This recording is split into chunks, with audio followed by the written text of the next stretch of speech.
beautiful thing about our business that you never stop learning. It's a constantly evolving process. You sort of, if you love it, you stay engaged with it, and you should be able to stay relevant.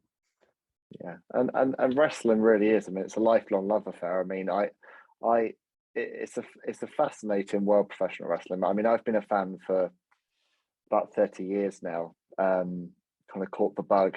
92, the heydays of WWF. Bret Hart was my guy. I know he was your guy as well. Yeah, me too. And I always say to anyone who hasn't got any appreciation for wrestling, I just say, just watch a Bret Hart match, because if you want to see it in its purest art form, and if you want to see genuine escapism and athleticism, then just watch the stories that man tells. But yeah, it's interesting, pro wrestling, because to be a fan, and I'm sure to be a talent within the business, I feel like I always have to justify my enjoyment to others. You're always asked why, which just doesn't happen with other sports or forms of entertainment. And I'm curious, really. I mean, not just only when you first got the bug yourself, but also what do you think is key to the appeal of pro wrestling? Like, not only as a fan, but also as an athlete. Well, I think you touched on it. I think escapism is the key word. I heard Jesse Ventura say something similar once in an interview, and he summed it up well. So I was sort of paraphrasing it, but it very much mirrors why I fell in love with the business and why I decided I wanted to do it. Because, like almost every kid in England, you're born kicking a football around, right? And I was, and I had obviously, like a lot of kids, fantasized about scoring the winning goal in the FA Cup final or whatever, but such is the standard of football that by the time you're like 13 or 14, you pretty much know whether you're going to make it or not. And I was not, and not that it killed my spirit. It wasn't like, oh, that's it, I'm not going to make it, I'm not going to be a pro football player, so I'm just going to stop playing. It wasn't like that. But there was something, I mean, and like I said, I'd had some degree of success in some other sports, but honestly, the truth is I hadn't really dedicated myself to any of them. And I'm not, this isn't me trying to say I'm some sort of unbelievable talent that I could just, I practiced and I was very competitive. I've always been competitive.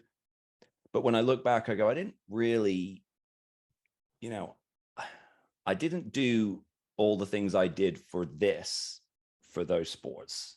Like I didn't watch tape. I didn't read stuff. I didn't seek out people to, to coach me, or, you know what I mean? I just kind of did it. And whatever level I accomplished, I went, all right, that's cool. But there was some, I was already moving away from team sports because I didn't like the idea of having to rely on other people. It wasn't about the spotlight so much. It was more about the, other people letting you down. But I think, the big part that's missing is the entertainment. For me, there was this other itch that I hadn't scratched. And it was like, well, I didn't go to stage school. I grew up in Docking in, rural Norfolk. So it was not like there wasn't, it wasn't a plethora of,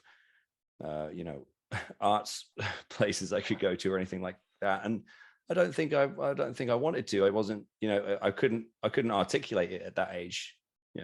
What I have no musical talent. Let me just say that. I shudder when I think back to my piano lessons as a kid. I begged my parents to stop sending me.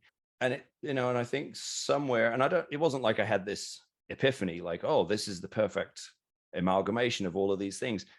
But I do think very quickly when I was watching, particularly, the sort of late 90s, when we really started to witness this huge boom period for the business, you could watch any number of guys go out and hold an entire audience, thousands of people in their hand just by speaking. And you're seeing these sort of melodramas playing out. It's like it was this combination that you can be an athlete and an entertainer in one, because you do have to train, you do have to be very dedicated, and you have to perform at a high level physically, but you also get to be a character, be larger than life, be an entertainer. And that's, I think most guys who get into the business and stick at it, will tell you a very similar story. You know, it's that sort of combination of the two. But I, I I think for me, I guess when I was younger, I would get, you know, very defensive when people tried to say anything negative about the business. But as I've gotten older, I've just sort of learned to accept, like, it's not for everyone, you know. And truthfully, there are times where I watch it now and there's stuff that I can't stand, you know, different shows. So it's like, you know, there's a period. I think everyone who follows the business for a long period of time, because, you know, that's the other thing. You have to accept that there are people who will follow it for a while and then stop watching it. But for those of us who are sort of lifers, it's like everyone's got their period where like everything was great, or at least in their mind it was.